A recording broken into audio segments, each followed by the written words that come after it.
दोस्तों बहुत बहुत स्वागत है आपका अपने चैनल पर। और मैं अभिषेक शर्मा इस वीडियो में आज कुछ स्पेशल और कुछ नया लेकर आया हूं। आप सभी को पता होगा कि 3 दिसंबर हो चुका है। मध्य प्रदेश में विधानसभा चुनाव के नतीजे घोषित हो गए हैं। काफ़ी इंटरेस्टिंग इलेक्शन रहा है इस बार, न सिर्फ मध्य प्रदेश में बल्कि उन सभी राज्यों में जहां जहां इलेक्शन हुए हैं, खासकर छत्तीसगढ़, मध्य प्रदेश और राजस्थान में। आप सबने देखा है कि यहाँ पर भारतीय जनता पार्टी, भाजपा यानी बीजेपी की सरकार पूर्ण बहुमत से बनी हुई है। और मध्य प्रदेश में तो पिछले 18 से 20 साल से लगातार बीजेपी की पार्टी की ही सरकार बन रही है। मुख्यमंत्री शिवराज सिंह चौहान जी बन रहे हैं।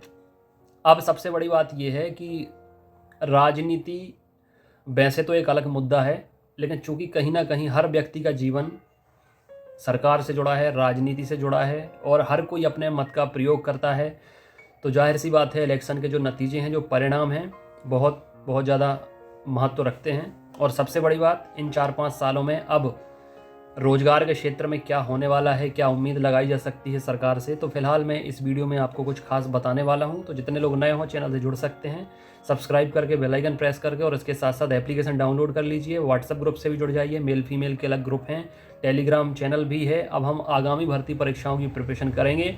आपको अपने माइंड में कोई भी निगेटिव थॉट नहीं लाना है फिलहाल, क्योंकि मैंने आपसे पहले कहा था कि अगर कांग्रेस की गवर्नमेंट बनती है तो सबसे पहले तो जो पुरानी भर्तियां हो चुकी हैं या जो एग्ज़ाम हो चुके हैं उनकी जांच होगी, देखा जाएगा उनमें कोई गड़बड़ी, उनमें कोई घोटाला तो नहीं हुआ है। फिर उसके बाद कहीं जाके नई भर्तियां आएंगी, फिर जाके उनके कहीं नोटिफिकेशन आएंगे। लेकिन अभी चूंकि फिर से बीजेपी की गवर्नमेंट बन गई है तो चीज़ें वहीं से कंटिन्यू हो जाएंगी जहां पर होल्ड पर रखी गई थी, जहां से होल्ड पर रखी गई थी। जैसे एमपी टेट वर्ग 1 का अब रिजल्ट जारी होने वाला है, एमपी फॉरेस्ट का यानी वन रक्षक भर्ती परीक्षा का रिजल्ट आने वाला है, ग्रुप 4 का रिजल्ट आने वाला है, इसके साथ साथ एमपी पुलिस कांस्टेबल का भी रिजल्ट आने वाला है। तो अब इनके परिणाम ईएसबी, जो पहले पीबी था अब ईएसबी हो गया है, ईएसबी की ऑफिशियल वेबसाइट पर इन सभी एग्जाम्स के जो ऑलरेडी हो चुके हैं इनके नतीजे भी अब कभी भी घोषित हो सकते हैं। मुझे लगता है कि आने वाले 8 से 10 दिन के अंदर इन सभी भर्ती परीक्षाओं के रिजल्ट जारी हो जाएंगे। और वर्ग 2 की जो मुख्य परीक्षा होनी है, मेंस एग्जाम होना है, उसमें भी अब ज़्यादा टाइम नहीं लगेगा। संभवतः इस महीने के आखिर तक नोटिफिकेशन आ सकता है। जनवरी या फरवरी में आपके एमपी टेट वर्ग 2 मुख्य परीक्षा के एग्जाम हो सकते हैं। महिला पर्यवेक्षक का भी नोटिफिकेशन आपको देखने मिल सकता है और एमपीएसआई का तो नोटिफिकेशन डेफिनेटली आना है, तो इस महीने के आखिर तक वो भी आ सकता है। फिर अभी एमपी टेट वर्ग 3 की काउंसलिंग के लिए भी बोला था शिक्षा मंत्री जी ने, तो उस पर भी विचार जरूर होगा, क्योंकि बात सिर्फ मध्य प्रदेश की या बात सिर्फ शिवराज सिंह चौहान जी की नहीं है। हमारे जो पीएम हैं, मोदी जी हैं, वो आप कई बार आपने सुना होगा आजकल गारंटी गारंटी गारंटी ज़्यादा बोल रहे हैं। तो कहीं ना कहीं मध्य प्रदेश में भी जो चुनाव परिणाम आए हैं मोदी जी की वजह से ही आए हैं। और मोदी जी की वजह से ये सारी चीज़ें हर राज्य में देखने को भी मिल रही हैं। तो ऐसे में चाहे एमपीएसआई की भर्ती हो, चाहे वुमेन सुपरवाइज़र हो, एमपी टेट वर्ग 3 का एग्ज़ाम हो, या इलेक्शन के पहले शिक्षा मंत्री जी के द्वारा बोला गया था कि वर्ग 3 की हम थर्ड काउंसलिंग करेंगे, तो अगर बोला था तो जाहिर सी बात है कि प्रेशर अब केंद्र सरकार का भी है। अगर कुछ बोलना है तो बोलने के पहले या तो सोचना है, ऐसा कहना है मोदी जी का। अगर कुछ बोलते हैं तो बोलने के पहले या तो सोच कर बोलिए, या फिर अगर कुछ बोल दिया है तो उसको करिए। तो अगर बोला है तो उसको करना तो पड़ेगा। और वर्ग 3 की अगर काउंसलिंग होती है तीसरी, तो थोड़ी सा टाइम लगेगा। अन्यथा वर्ग 3 की भी भर्ती परीक्षा 2024 में होनी है। और वर्ग 1 की मुख्य परीक्षा के रिजल्ट आने के बाद वर्ग 2024 में भी वर्ग 1 की परीक्षा फिर से होगी, प्री और मेंस। तो आपको नेगेटिव नहीं सोचना है। जिस एग्ज़ाम के लिए भी आप चाहते हैं उसकी प्रिपरेशन में अभी से लगना है। मैं अब फिर से शुरुआत से आपकी प्रिपरेशन कराऊंगा।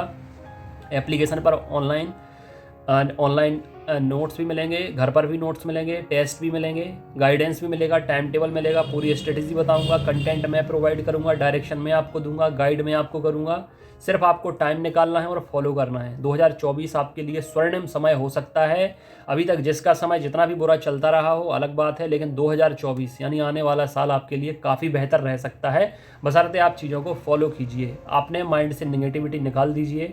चूँकि अब नए सिरे से सरकार भी शुरुआत करने वाली है, तो आपको भी नए सिरे से शुरुआत करनी चाहिए। हाँ, NIOS DLED वाले जितने स्टूडेंट हैं, 18 महीने का जिनने डिप्लोमा किया था शिक्षक बनने के लिए, NIOS DLED 18 महीने का वैलिड नहीं है, इसलिए आप लोग अब या तो महिला सुपरवाइज़र की प्रिपरेशन करें, या जिसमें आपके पास जो भी बीएड है, डीएड है, या जो एग्ज़ाम आप दे सकते हैं उसकी प्रिपरेशन करें। लेकिन खाली नहीं बैठना है आपको, अभी यही समय है, इसमें आपकी प्रिपरेशन अच्छी हो सकती है। इस वीडियो में इतना ही। आप सबको एक बार फिर बहुत बहुत बधाई, बहुत बहुत शुभकामनाएं। अब जो भी सरकार है 4-5 साल तक, उसके साथ ही आपको चलना पड़ेगा, चाहे आपकी पसंद की हो या नापसंद की हो। इसलिए जो पॉजिटिव पॉइंट्स हैं उन्हें देखना शुरू करिए। हाँ, बाकी जो भी आपके मन में है आप शेयर कर सकते हैं। ऐसा नहीं है कि सरकार अपनी मनमानी करेगी, सरकार को सजेशन दिए जाएंगे, सुझाव दिए जाएंगे हमारे माध्यम से भी। तो अगर आपको लगता है कुछ बेहतर हो सकता है तो ज़रूर आप लोग शेयर करिए। हम कोशिश करेंगे कि आपकी बात को सरकार तक पहुंचाया जाए। और ऐसा नहीं है कि बीजेपी की सरकार मनमानी ही करेगी, क्योंकि प्रेशर है, मोदी जी का भी प्रेशर है, केंद्र का प्रेशर है। और अब हारने से लोग काफ़ी डरते हैं, क्योंकि हमारे गृह मंत्री जी नरोत्तम मिश्रा जी चुनाव हार गए हैं। तो ऐसा नहीं है कि पार्टी जीत गई तो हर कोई जीतता है। जो सही करेगा वो जीतेगा, जो गलत करेगा वो हारेगा। ठीक है, इसलिए कहीं ना कहीं नेताओं को, मंत्रियों को भी थोड़ी सा डर लगता है। आपकी बात भी रखी जाएगी, सुनी जाएगी, समझी जाएगी, अमल किया जाएगा। इस वीडियो में इतना ही। अपनी सेहत का ख्याल रखें। God bless you, take care.